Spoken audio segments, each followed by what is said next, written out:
messed up, okay? I'm messed up. I don't lie. I protect, and I feed, and I teach. Hey, ST fans feeling sad already? In today's episode, we're diving into something every Stranger Things fan has felt, but probably never said out loud.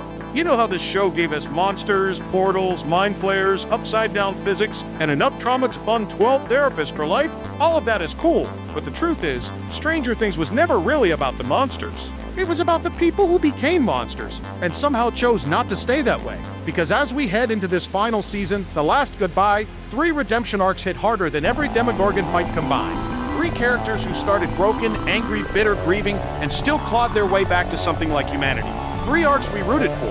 And here's the crazy part. Their journeys tell us more about us than about Hawkins. More about what it means to screw up, fall apart, get back up, and become someone your younger self wouldn't believe. Ready? All right, let's talk about the redemption arcs Stranger Things saved for its final goodbye. Let's start with the redemption arc nobody saw coming, because in Season 1, Steve Harrington was, let's be honest, the human equivalent of overpriced hair gel. He was the archetype, the arrogant jock, the guy who punched Jonathan Byers because of insecurity, mocked the nerds, and treated Nancy like a trophy more than a partner. It was in the way he softened without losing his fire, which leaves us with one haunting question as we enter the finale. If Hopper found redemption through love, what happens when a character tries to find redemption without ever knowing love at all? Because that brings us to Billy. And now, redemption arc nobody was prepared for. Billy Hargrove. The human wildfire, the pretty-faced hurricane, the guy who could walk into a room and instantly raise the temperature and the tension.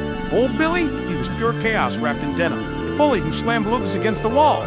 Rage-filled stepbrother who tormented Max because he didn't know how to love anyone without breaking something in the process. The golden boy facade hiding a childhood built on fists, fear, and a father who believed pain was discipline. Billy wasn't bored a villain, he was built by one. But then came the shift, the moment the monster inside him met an even bigger monster. In Season 3, when the Mind Flayer crawled into Billy's head, it didn't just possess him, it exposed him.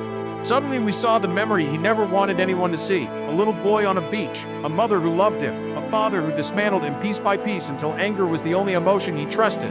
And then, in the Starcourt Mall, something impossible happened. New Billy, the Billy who still existed under the trauma and violence, finally surfaced. He stood between 11 and death.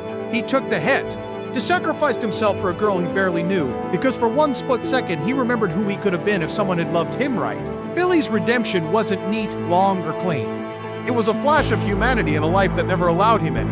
A moment of clarity from someone who had every reason to stay lost. Which leaves us with the question Stranger Things never answered out loud. If Billy had survived, would the boy on the beach finally have gotten a chance to grow up? And deeper than that, how many Billys do we need in real life without ever seeing the beach behind their anger? And if Steve taught us what walked into his life, New Hopper wasn't born out of bravery, he was born out of a second chance. Every moment after meeting 11 chipped away at the cynicism he wrapped around himself like armor. Remember when he fought the Demogorgon with nothing but a rifle and wild parent energy? Or when he punched his way through an entire Soviet prison because getting back to El mattered more than survival?